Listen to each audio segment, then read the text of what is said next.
The second and only other model of the Omega Sisters collaboration, personifying the visage of the sisters themselves and getting even meaner thanks to the chaoticness of the Tuneup Treatment. It is OMG01 Balaxitalio, REGRADED, with the kit of Desperate, Break Hammer, Charge Drain, Biped Legs, and the leg ability of Bloodstain, which buffs base power when attacking a part and breaking something on the enemy.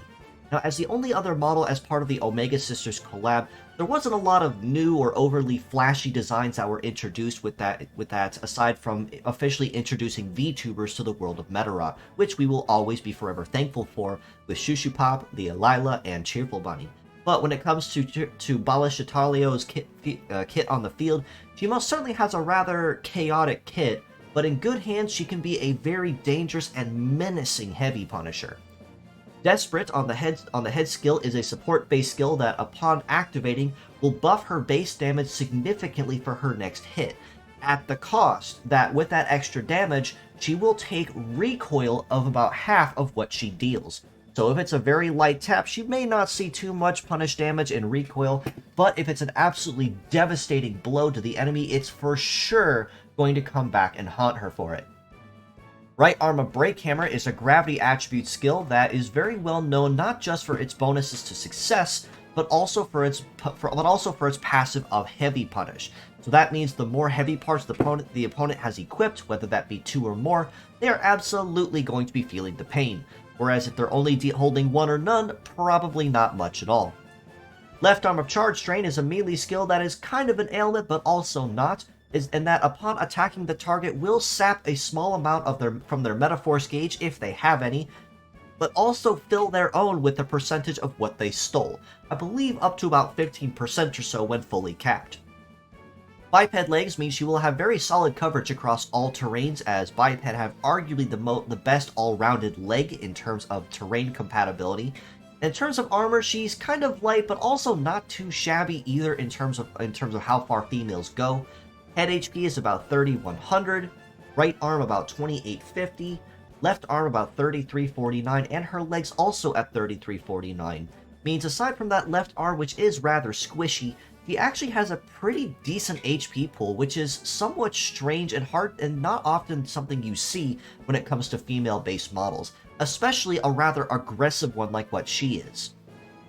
Her leg stats actually aren't too shabby either. I'd argue just a little bit better than Omega Tail, which is the first model from the collaboration also present, but also has its own shortcomings. A mobility of 789 is very, very good, up higher upper tier of where biped legs tend to want to be, and at that point they can rely more on their heat cool stats or any other passives to keep their speed up. An evade of 1047 isn't too shabby, as it does mean she will have a pretty decent time overall dodging or grazing incoming attacks, especially blind or low success ones. A melee resist of 1353 is very nice, as it certainly means she can hold her own up close and personal very, very well, but a shoot resist of 609 is unfortunately not great. Not to say that it's absolutely abysmal like some bots that may have it in the 300s or 400s, but she will take a pretty considerable amount of incoming damage from shooters or snipers that try to take pot shots from afar. So some caution is certainly exercised and encouraged if you want to make use of her on the field. When it comes to her tune-up treatments, Balaxitalio kind of takes everything she had and made herself just a little bit better rounded and more suited for overall versatility.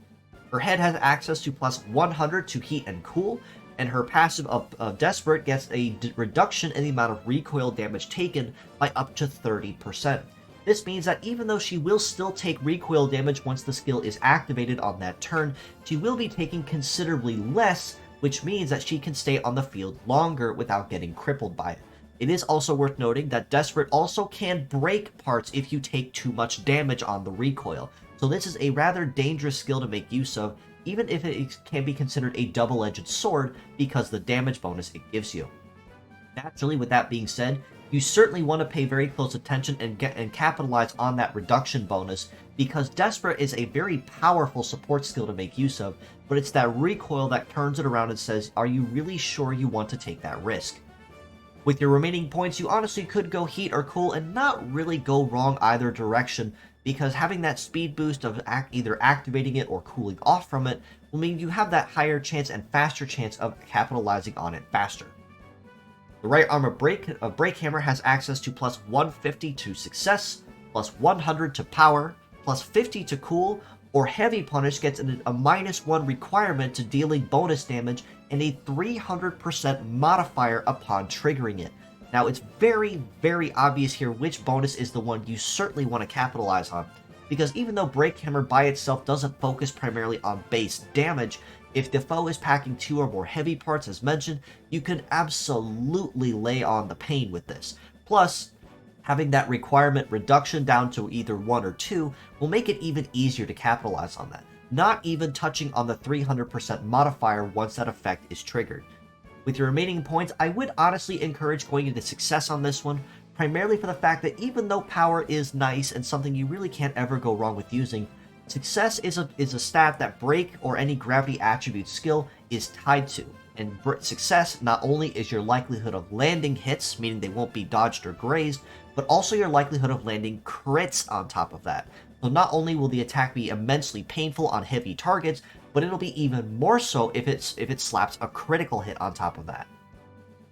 The left arm has access to plus 200 to power, plus 200 to heat, and plus 150 to cool. Now again, normally in some cases you should focus on power as an emphasis, but in the case of Charge Strain, it's not designed to be a nuke or a powerful skill, and instead designed to be a utility skill that can help make life easier for you once you start stealing Metaforce Charge, especially as a stall tactic.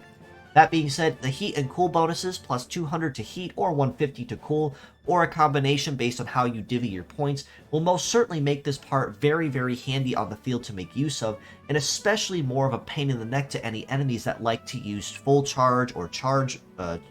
strain or any kind of build that requires Metaphor, Sustain, or Fill. You can make yourself a very nasty menace on the field by capitalizing on this and stalling them from making use of it.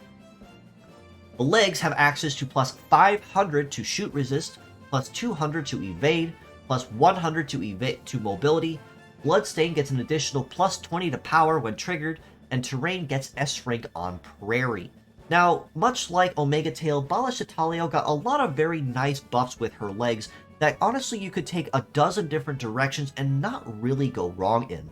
Her legs have access to plus 500 to shoot resist, which will very nicely round her up to about 1100 in that stat and make her legs much better rounded for extended survival, especially for versatile or more generalized fights, whether that be up close and personal or from afar.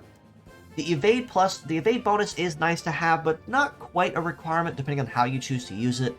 The plus 100 to mobility will definitely bump her up to almost 900 and make her even faster and more agile on the field, meaning she can deal the heavy punish and the pain out much faster and not have to rely on her heat or cool stats as heavily to get her speed up.